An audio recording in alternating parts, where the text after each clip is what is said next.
প্রিয় খামারি ভাই ও বন্ধুরা, আপনারা যে যেখান থেকে দেশ কিংবা প্রবাস থেকে কাছে কিংবা দূরে আপনারা যেখান থেকে আমার এই ভিডিওটি দেখতে পারতেছেন, আমি সবাইকে জানাই আন্তরিক শুভেচ্ছা এবং অভিনন্দন। আপনি কি গরু ছাগলের খামার করতে চাচ্ছেন? তাহলে অবশ্যই আগে ঘাস চাষ করবেন। তো আপনি কোন ঘাস চাষ করবেন? দেখেন, অবশ্যই আপনি একটু উন্নত জাতের উন্নত মানের ঘাস চাষ করবেন।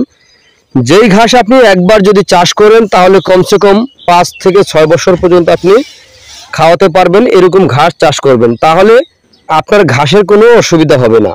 আর ঘাস হচ্ছে গবাদি পশুর একটি প্রধান খাদ্য।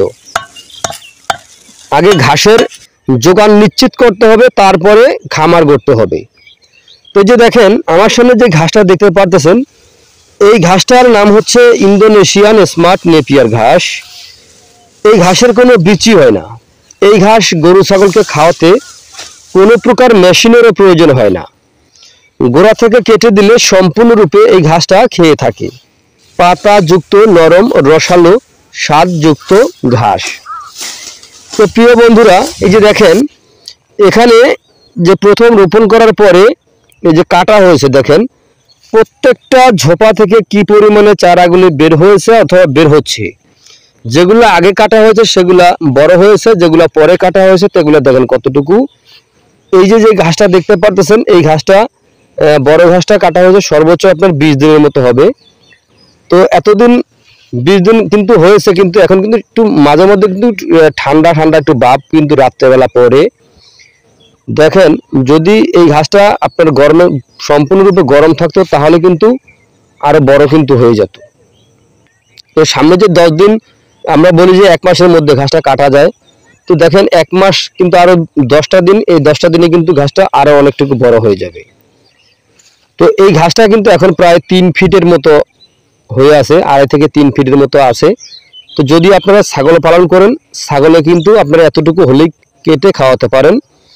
আর গরুর ক্ষেত্রে কিন্তু আরেকটু বড় হলে ভালো হয়।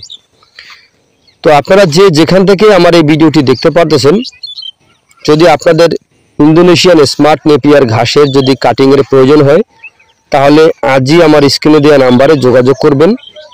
আমরা এই ঘাসের কাটিং বাংলাদেশের প্রতিটা জেলা উপজেলায় আমরা ডেলিভারি দিয়ে থাকি, চাইলে আপনিও সংগ্রহ করতে পারেন।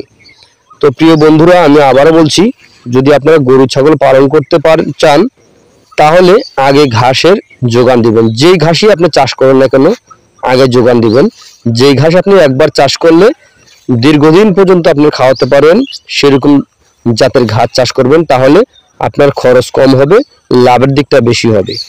তো আপনারা যদি ইন্দোনেশিয়ান স্মার্ট নেপিয়ার ঘাসের যদি কাটিং সংগ্রহ করতে চান তাহলে আমাদের কাছে পরিপক্ক কাটিং আছে, চাইলে আপনি সংগ্রহ করতে পারেন। আমার স্ক্রিনে দেওয়া নাম্বারে যোগাযোগ করবেন।